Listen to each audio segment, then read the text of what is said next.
Our time in history is the year 1983. Our place in history is Batavia, Illinois, and the presentation we are about to share commemorates the 150th birthday of this Midwestern American city 13,000 people now call their home.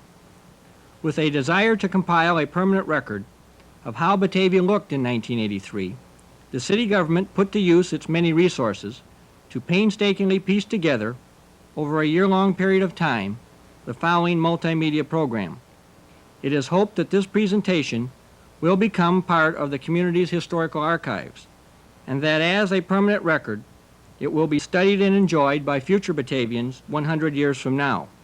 With this thought in mind, the city government wishes to respectfully dedicate this program to future generations of our city who shall someday have the opportunity to see Batavia as it was in one of the golden moments of community history.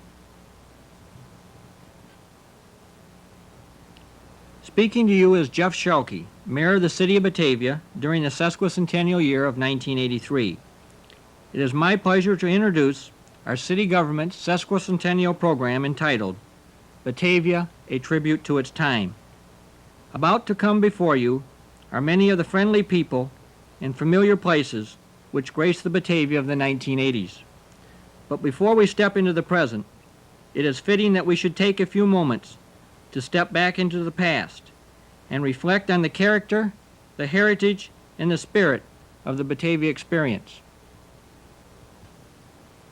The Bible's book of Ecclesiastes shares the thought, "To everything there is a season, and a time to every purpose under the heaven." For Batavia, Illinois, its time of purpose began in the year 1833. This was a time when picturesque Indians under great chiefs like Wabansi, depicted in this early artist sketch, roamed the woods and the prairies of northern Illinois. It was also a time for a daring pioneer named Christopher Columbus Payne to forge westward from the new settlement at Naperville and to build a log cabin very similar to this one at a wilderness point on the Illinois map, which was later to be given a name from the Dutch language meaning fair meadows and pronounced Batavia. After Payne blazed the trail, scores of ambitious settlers followed, and development of the newly founded town spurred forth. From the banks of the Fox River and up both the east and west side hills of the community's main thoroughfare, named Wilson Street in honor of Judge Isaac Wilson, a native of Batavia, New York, who had titled the new Illinois community after his former hometown, the new Batavia took on growth and identity.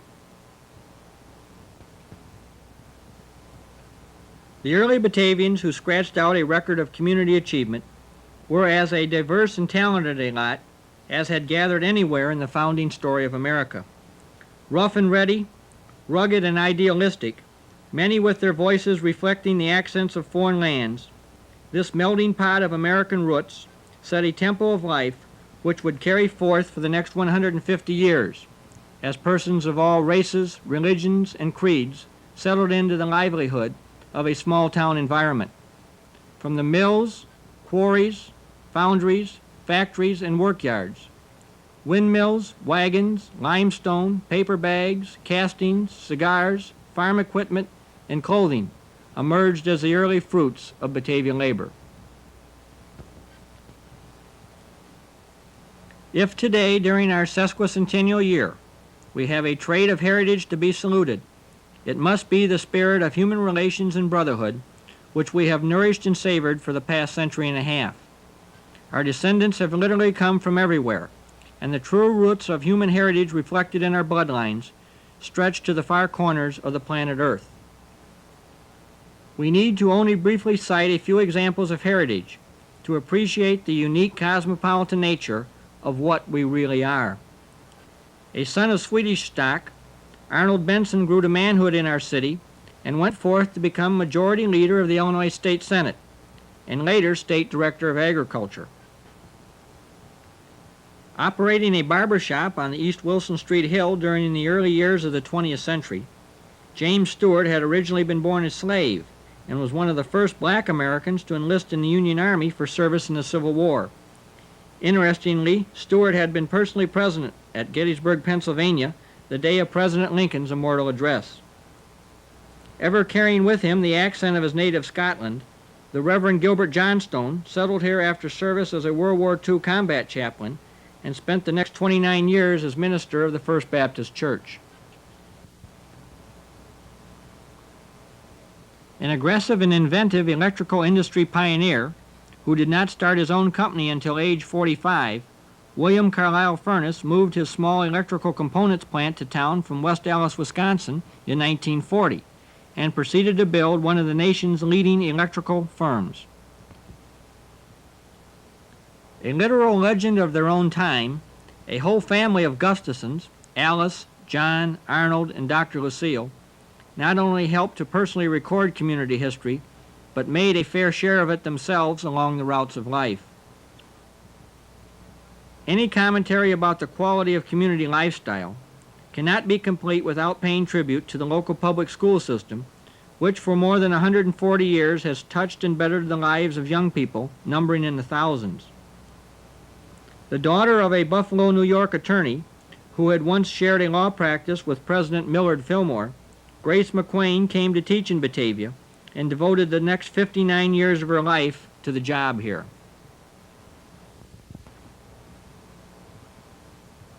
A direct descendant of pioneers who traveled westward from New York State by covered wagon in the 1840s, Louise Condy White took her role as a teacher and principal seriously and ended up working 29 years among the children of Batavia's East Side.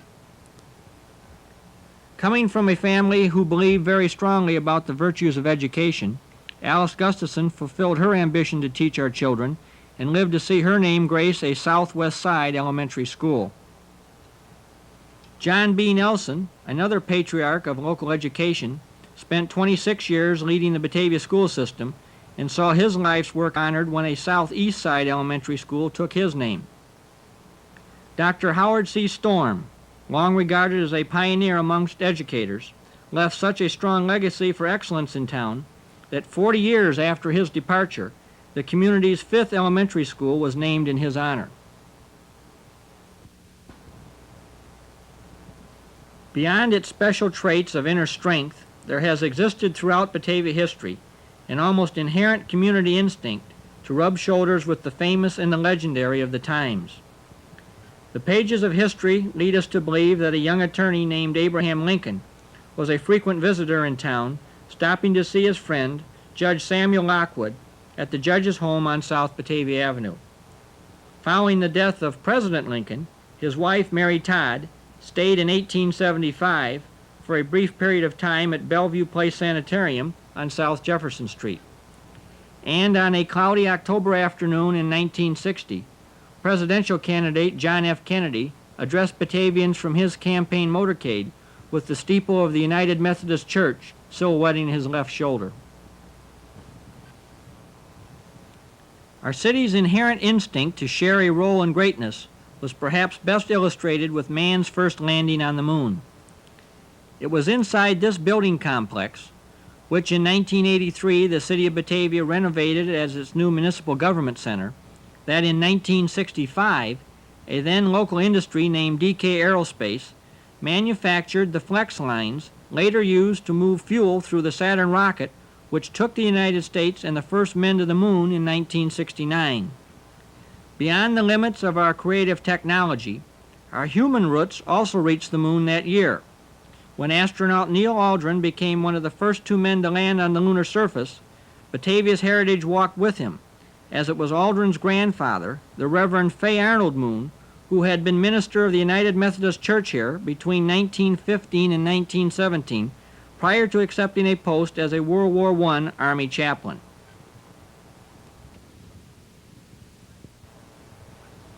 It seems like in all fields of human endeavor, our sons and daughters have excelled.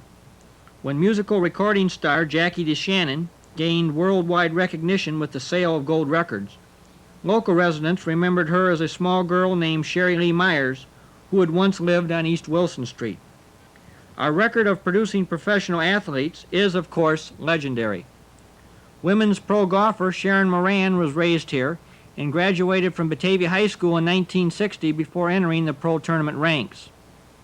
Bruce Von Hoff, one-time pitcher with the Houston Astros baseball team, got much of his early experience on the sandlot fields of Batavia, and it was a young man named Dan Issel who started growing both in height and stature on our school gym floors, who grew into one of professional basketball's most coveted stars. Yes, Batavia has found itself in the national spotlight many times. During the Super Bowl of professional football in 1982, it was Ken Anderson's role as quarterback for the Cincinnati Bengals that brought his picture to the cover of Newsweek magazine and the name of his hometown national prominence. And while talking about our city on the front cover of magazines, no historical sketch would be complete without mention of the Batavia painting of paintings, John Falter's ice skating scene from our river pond, which highlighted the front cover of the Saturday Evening Post on January 11, 1958. Without a doubt, Batavia over the years has made an impressive name for itself. From the time we won the 1912 Illinois State High School Basketball Championship to the appearance of scenes from our city in the Academy Award-winning movie Harry and Tonto, starring actor Art Carney, we have continually shared in the limelight. But beyond its fame and fortune, there remains here some very basic fibers of human strength. Hundreds of Batavians have served in the military in times of crisis, and 43 gave the ultimate sacrifice in the engagements between World War I and the Vietnam conflict. Additionally, from its very beginnings, Batavia has been blessed with a strong religious conviction. During our sesquicentennial year, we find that 8 of the churches in our city are over 100 years of age. From all of this, our town has created an atmosphere of togetherness, which is our most basic common bond. This togetherness has been shared many times over the years, from such occasions as the city celebrating its 100th birthday in September of 1933, to the annual custom begun in 1970 of inviting men from all churches in town together for a banquet of brotherhood. In truth, Batavia's internal secret of success has been its instinct to stand back, examine itself, improve upon itself, enjoy and share itself, and most importantly, take pride in itself. As we commemorate in 1983 the 150th birthday of the community, it is most important that we pay tribute to those people who presently make our home the grand place to live that it is. These are the people who carry forth the fond traditions, the age-old customs, and share in the pride one feels when you say you are from Batavia, Illinois. In salute to our 150th birthday, we are now pleased to share with you Batavia, a tribute to its time.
sleep, silent night, on this holy holiday. All the kids are so good, go to bed when they should, mustn't take any chances tonight. They will sleep with a smile as they dream, all the while of the gifts they receive Christmas Eve.